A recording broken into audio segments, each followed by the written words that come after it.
Hey everyone, Vortex here, and today I'm going to talk about the Lunar Children and the Moon. Ever since I first walked on the Moon, I've wondered what the meaning of the Lunar Children could be, and why they behave the way they do. The things they say seem to reflect Skull Kid, with the questions about happiness and friendship. And this got me thinking, what if the things we see on the Moon are actually Skull Kid's thoughts and memories that have been absorbed by Majora's Mask? There's a few reasons why I suspect this. The first being a statement made in an official Nintendo Miiverse interview, with Nintendo masquerading as the Happy Mask Salesman. This is regarding the Lunar Children. I'm not too sure, but judging by the fact that they live on the Moon, surely they cannot be normal children. I have not met them in person, but I'm pretty certain they must be some figment created by Majora's Mask. A figment created by Majora's Mask. How is that connected to the Skull Kid? Well, Majora's Mask does not harbor a soul. It is purely fueled by emotions and hatreds of others. It extracts memories and feelings from the wearer, adding these to its own psyche. It uses these to fuel its own powers to wreak havoc upon the world. Building further upon my fierce deity theory, Majora's Mask is the Terminian counterpart to Demise. It's the embodiment of hatred, and it was sealed in a mask by the Terminian Hylia. It had laid dormant since then, until it was found by the ancient tribe. The ancient tribe felt the dark powers emanating from the mask, and they decided it could be used in their hexing rituals. The mask was used as a catalyst to channel hatred into hexes. At some point, the mask started to gain a sentience, caused by all the emotions and memories that were absorbed from the many people that had worn it. This sentience, however, was corrupted and malicious due to the dark magic flowing through the mask. It, however, also means that the mask's sentience shifts to reflect that of its wearer. In the case of Skull Kid, it became childlike and naive, seeking amusement by cursing and pestering people it perceived as weak, and when it grew bored, it wanted to destroy everything. But it did not do so right away. It started slowly, in order to avoid frightening the wearer and causing them to take the mask off out of fear. In the case of Skull Kid, it started innocently. A few pranks were boosted in power, and the Skull Kid felt a twisted sense of happiness. He was able to punish those that were cruel to it before. It escalated from there. Skull Kid felt ready to confront his former best friends and punish them for their deeds. By now, he had been fully consumed by the powers of the mask. His thoughts and heart were filled by the whispers of Majora, but the Skull Kid was not aware of this. Slowly, the influence of the Skull Kid was completely diminished, and only the will of Majora was acted upon. The influence of Skull Kid did not disappear, however. His psyche re-emerged on the edges of Majora's sentience, acting like a tiny speck of light in the void of Majora's hatred. We witness this when we physically enter Majora's Mask sentience at the end of the game, which is the Moon. The surface of the Moon appears as a bright and sunny meadow, with a single tree in the middle of the plain. It is dreamlike and calm, which is very uncharacteristic of the chaotic and evil Majora. On the Moon you'll find 4 children wearing the boss remains, and 1 child wearing Majora's Mask.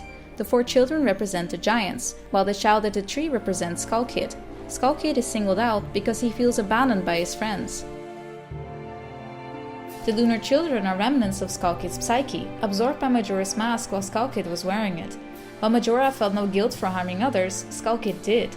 The guilt that Skull Kid felt for robbing the Happy Mask Salesman and stealing his friends manifested itself in the shapes of the Lunar Children, hence them resembling the Happy Mask Salesman and why they're wearing the boss remains. Skull Kid felt tremendous guilt for being the one to cause the end of Termina and not being strong enough to take off the mask while he still could. When you talk to the Lunar Children, they will ask you questions regarding happiness and friendship. These questions are related to Skull Kid and his friendship with the giants. The child wearing a Dalwa's remains asks, "Your friends, what kind of people are they? I wonder, do these people think of you as a friend?" This reflects Skull Kid's biggest insecurity, whether his friends actually think of him as a friend as well. While under the influence of Majora's Mask, he harmed many friends close to him, and he even sealed 4 of them into masks.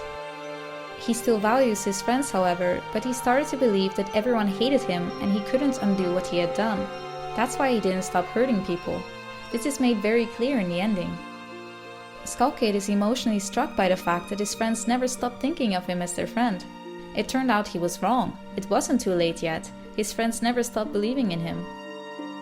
The reason why this lunar child in particular wears a Dalwa's remains is because this child symbolizes Woodfall's giant.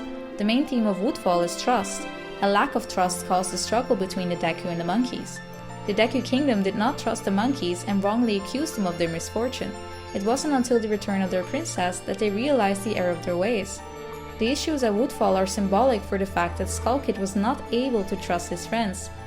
Skull Kid thought they left him because they didn't want to be his friend anymore, but he didn't consider that they did that for Termina's sake. Next we have the child wearing God's remains. He asks, "What makes you happy?" I wonder, what makes you happy?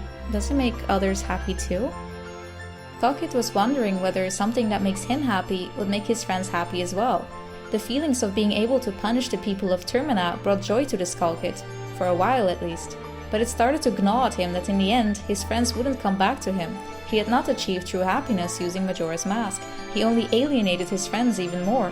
Skull Kid started to understand why the giants left, and why he felt the way he did about it.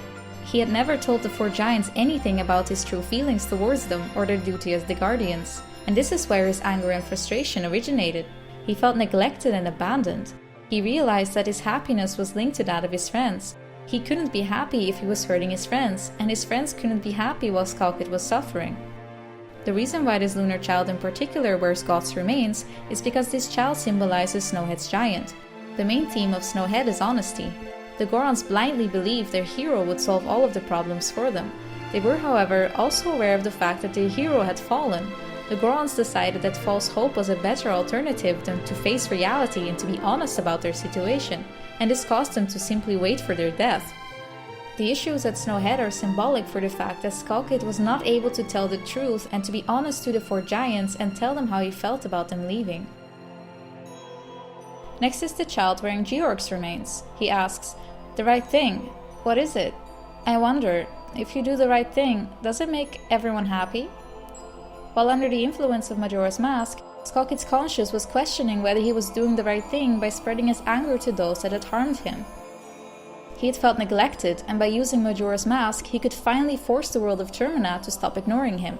The mask was whispering to him that he had to cause havoc in order for Skull Kid to be happy again, but Skull Kid started to question that. Was this really the best way to get attention from his friends? How could something that hurt others make him happy? He became conflicted by what the mask told him to do and what he felt was right.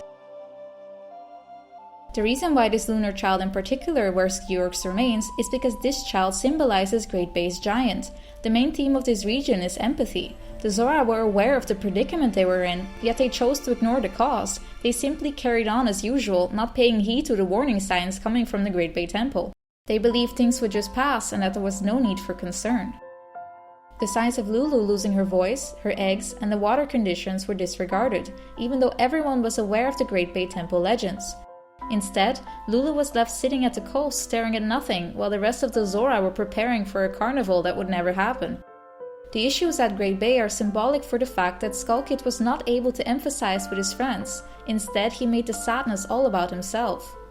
Last is the child wearing Twin Mold's remains. He asks, "Your true face? What kind of face is it? I wonder, the face under the mask. Is that your true face?" Ever since his exile, Skull Kid had felt weak and neglected. He thought of masks as a way to hide his true self, as he was ashamed of who he really was. Masks were simply a tool to appear stronger or different. When he fled to Hyrule, he wanted to wear a mask to appear stronger. Majora's Mask was supposed to accomplish this, hide his weakness and appear strong and dangerous. He wanted to face his friends and punish them for the pain they caused him. Skull Kid, however, was not aware of the dark powers lurking within the mask, and soon he was taken over by it. The reason why this lunar child in particular wears Twin Mold's remains is because this child symbolizes Ikana Canyon's giant. The main theme of this region is forgiveness. The reason why the dead linger in Ikana is mainly fueled by their unwillingness to forgive the ones that harmed them. They seek to punish instead. This is demonstrated during the fight with Igosu Ikana. At first the king seeks to punish you for your deeds.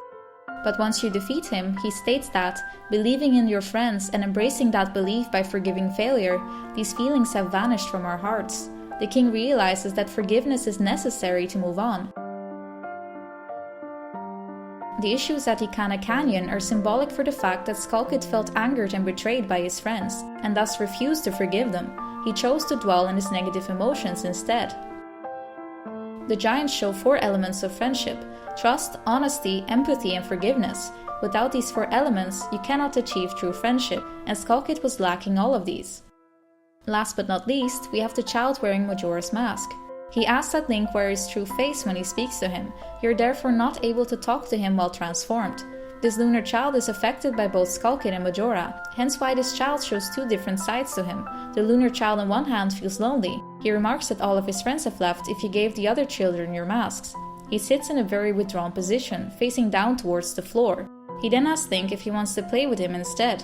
It then switches to Majora. The camera takes on a more intimidating angle. Majora wants to play a game of good guy versus the bad guy, where he considers himself to be the good guy.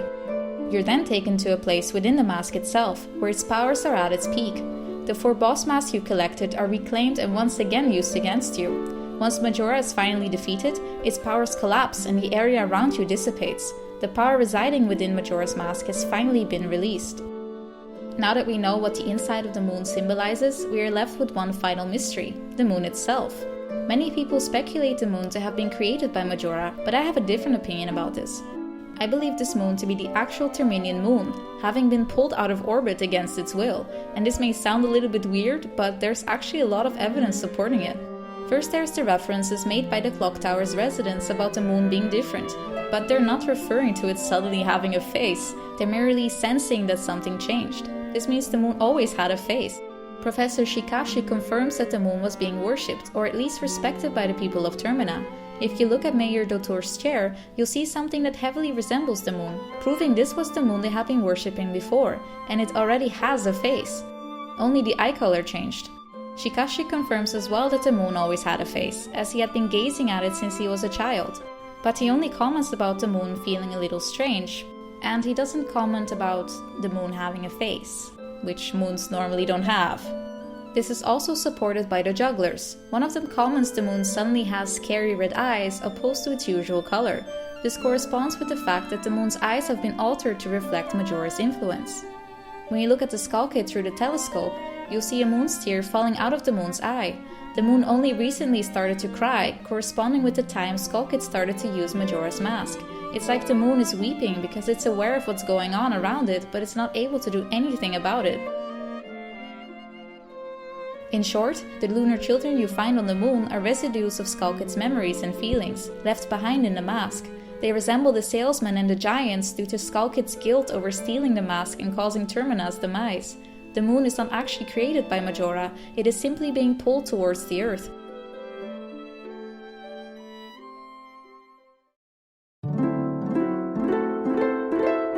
Hey everyone, thanks for watching, and if you like this video, check out some of my other Zelda stuff.